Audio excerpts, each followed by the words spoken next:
তিরমিজির বর্ণনা 2910 নম্বর হাদিস। قال رسول الله صلى الله عليه وسلم من قرأ حرفا من كتاب الله فله به حسنة والحسنة بعشر أمثالها।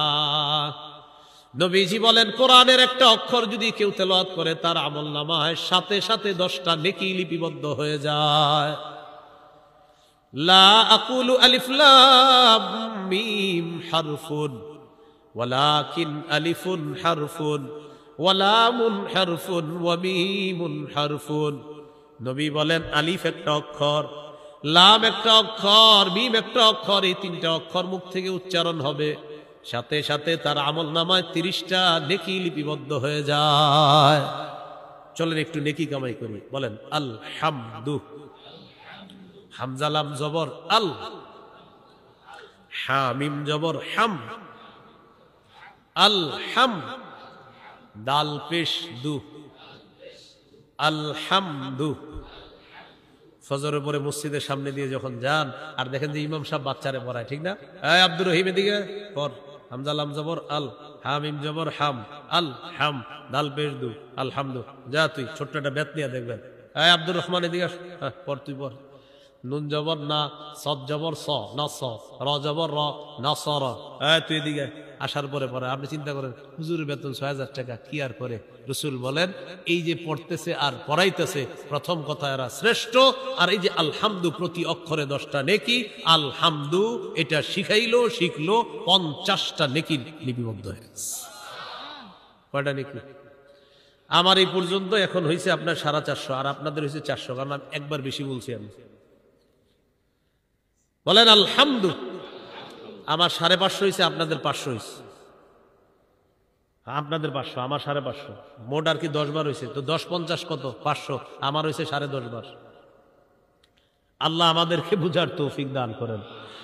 তাহলে এই জিনিসগুলো আমরা হাতছাড়া করব না। কোরআন পড়বো, কোরআন শুনবো। সহিহ বুখারীর 5011 নম্বর হাদিস। হাদিসটি মন দিয়ে শোনেন। এখন কি দিন না রাত?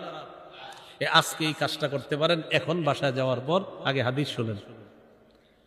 বারা ইবনে আযিব রাদিয়াল্লাহু তাআলা আনহুর বর্ণনা, তিনি বলেন, কানা রাজুলুন ইয়াকরাউ সূরাতাল কাহফি। নবীর এক সাহাবী রাতের বেলা সূরা কাহফ তেলাওয়াত করতেছে। তার পাশে তার ঘোড়াটা বাঁধা। হঠাৎ তাকায় দেখে ফাজআলা ফারাসুহু ইয়ানফিরু, তার ঘোড়াটা লাফায়। সুবহানাল্লাহ, ঘোড়া লাফায়। আপনি কোরআন তেলাওয়াত করেন, ঘোড়া লাফায়। তাকাশাতু সাহাবা, উপরের দিকে তাকায় দেখে আকাশের মেঘখণ্ড তার বাড়ির উপর ছায়া দিতেছে। মেঘখণ্ড, পুরো এলাকা না কিন্তু, শুধু মেঘখণ্ড তার বাড়ির উপর। তো তাকায় রয়েছে। ঘটনা তো, তিনি যত পরে ঘোড়া তত লাফায়, মেঘখণ্ড তত নিচের দিকে আসতেছে। তেলাওয়াত বন্ধ করে দিলেন, ঘোড়ার লাফানি বন্ধ, মেঘখণ্ড উপরে চলে যায়।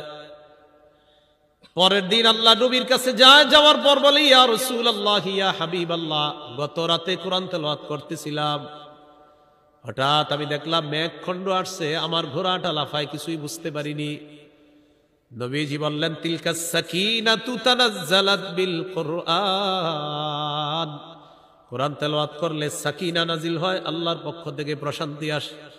মানুষ এটা দেখতে পায় না। গত রাত আল্লাহ তাআলা তোমাকে সাকিনা স্বচক্ষে দেখায় দিছে। এই যে মেঘখণ্ড, এটা সাকিনা। সহিহ মুসলিমের বর্ণনা, একজন সাহাবীর নাম যদি পারেন স্মরণে রাখেন, বলেন উসাইদ ইবনে হুজাইর।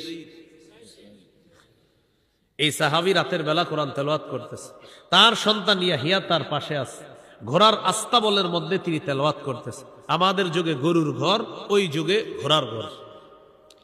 তো সাহাবী তেলাওয়াত করে, তিনি বলেন, তিনি দেখতেছে আকাশ থেকে এক খণ্ড মেঘ আসছে, তবে ওই মেঘের ভিতরে ফিহা আমসালুস সুরুজ, মেঘের ভিতরে ছোট্ট ছোট্ট বাতি, এরকম আপনার বাতি, বাতি লম্বা না, এরকম একটা, এটা আমি বল, হারিকেন চিনেন? হারিকেন, এই টাইপের বাতি, এক একটা এরকম বাতি। ফিহা আমসালুস সুরুজ, বাতির মতো অনেকগুলা বাতি দেখা যাইতেছে মেঘের ভিতরে। তো উনি যত পরে ঘোড়া তত লাফায়, ওইটা নিচের দিকে আসতেছে। তিনি পড়া থামায় দিছে। ঘটনাটি মন দিয়ে শুনেন। পরের দিন রাসূল সাল্লাল্লাহু আলাইহি সাল্লামের কাছে গেছে, হুজুর রাতের বেলা কোরআন তেলাওয়াত করতেছিলাম, আকাশ থেকে এক খণ্ড মেঘ আসলো, এটার মধ্যে বাতির মতো মেঘখণ্ড, আমি যত পড়ি তত নিচে আসে, আমার ঘোড়া তত লাফায়। নবীজি বললেন, ইকরা ইবনে হুজাইর, ও উসাইদ ইবনে হুজাইর, তুমি যদি আরো তেলাওয়াত করতা। হুজুর আমি তো আরো পড়ছি, তারপর হুজুর এটা আরো নিচে আসে, আমার ঘোড়া আরো লাফায়। নবীজি বললেন, আহা ইকরা ইবনে হুজাইর, ও উসাইদ ইবনে হুজাইর, তুমি যদি আরো তেলাওয়াত করতা। হুজুর আরো তেলাওয়াত করছি, তারপর কি হলো? হুজুর ঘোড়া আরো লাফায়। নবীজি বললেন, ও উসাইদ ইবনে হুজাইর, তুমি যদি আরো তেলাওয়াত করতা। হুজুর আরো করছি, তারপর আরো করার পর দেখলাম ঘোড়া এত বেশি লাফায়। নবীজি বললেন, তারপর কি করছো? হুজুর তেলাওয়াত বন্ধ করছি। নবীজি বললেন, আহা তুমি যদি আরো পড়তা।